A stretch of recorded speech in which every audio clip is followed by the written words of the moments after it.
October actually means Inktober for most of us. It's a fun yet exhausting challenge, and it's always on the to-do list of many artists, me included.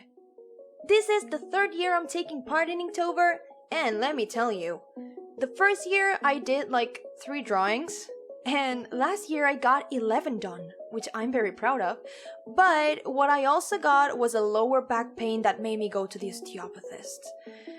And spoiler alert, it hurt a lot.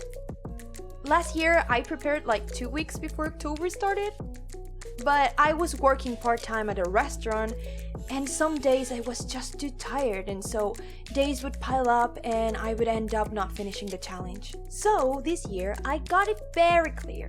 I was going to prepare a month in advance, but ended being a week and a half in advance. Yes. This is what I did. First of all, buy a watercolor sketchbook.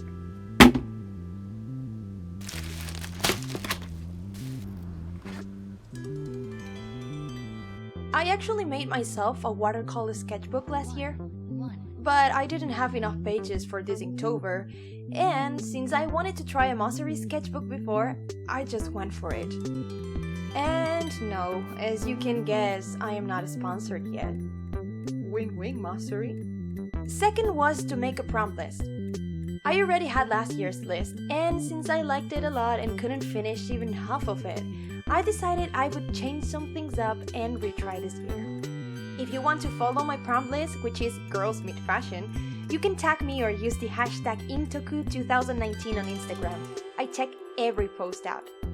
Number 3, thumbnails. I don't do this for enough pieces, but making thumbnails allows you to make a basic composition and see the overall picture that you had in your head. I made squares and started sketching for every prompt. Actually, never mind that, the squares were too tiny. I went individually making a thumbnail and then sketching. Thumbnails are just simple outlines of what I have in mind for every piece. I make different versions of every prompt and decide which one I like best. If I'm inspired though, I just make one version. Number 4, detailed sketch. What I found most productive was to sketch the general idea of what I wanted and choose a color palette, which is also time saver. Then I would just trace it on the paper using the iPad Pro as a lightbox. And there you got it. Number 5 is actually doing it. So yeah, I was trying to produce as many illustrations as I can before October actually comes around, because once Inktober starts, it's going to be a battle against time. And I ain't going back to the osteopathist this year, so I'm taking it easy. ¡Ay! ¡Se acaba de estrellar contra mi acuarela! ¿En serio? ¡Ay, qué alto! ¡Se ha quedado enganchado! I am not very sure about this. I think I'm kind of butchering her, especially in the face. I mean, watercolors tend to be very messy, so I guess by the end of the whole process, maybe it looks good. I am really hoping this turns out okay. My goal was to finish at least half of the list before October, but since I couldn't make it, my goal was to finish at least 10 color sketches and having a week worth of finished illustrations. So, number 6, upload it.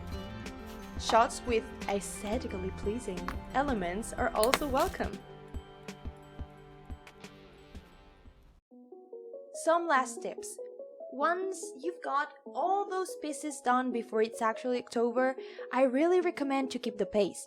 A chill pace, but don't spend a week without producing any prompt because you're all covered up for 2 weeks. Because the days will catch up and all your efforts in getting ahead will go to waste. Believe me, I know what I'm talking about.